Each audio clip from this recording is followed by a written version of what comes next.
Does your lower back get pumped on leg curls? Let me show you how to fix it.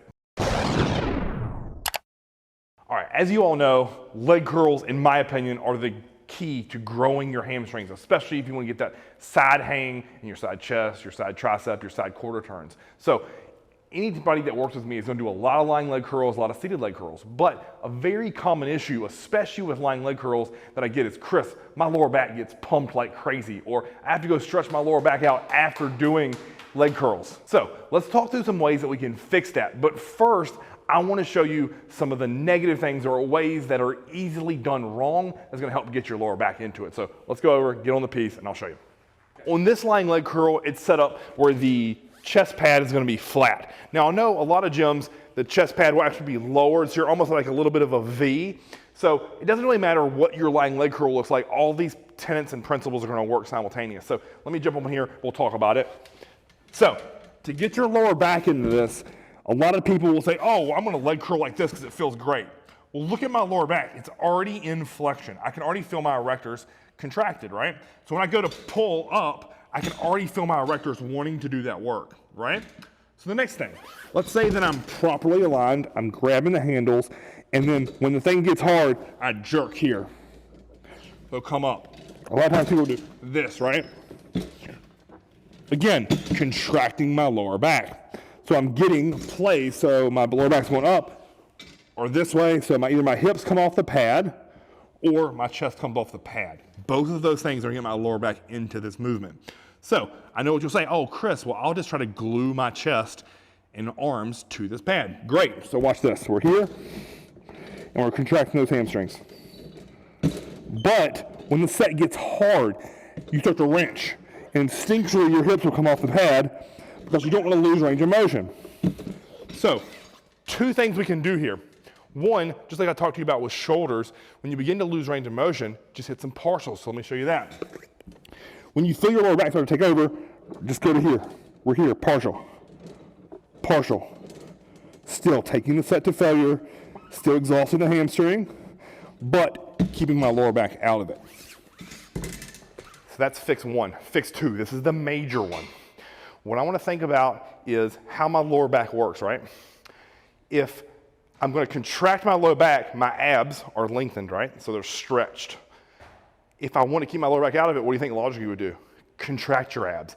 Now, my abs are contracted, my erectors are lengthened, they aren't contracted. So I cannot use my lower back on this. What I want to do, let's say I'm going to get on this lying leg curl and I know I have a tendency to use my erectors. Let me talk you through how this setup is and how I'm going to fix that. Lay on the pad, grab the handles. Now, watch what I do. Contract my abs. You see how that shot my torso into this bench by squeezing my abs? Here, contract. Now I go. Keep my abs on the whole time.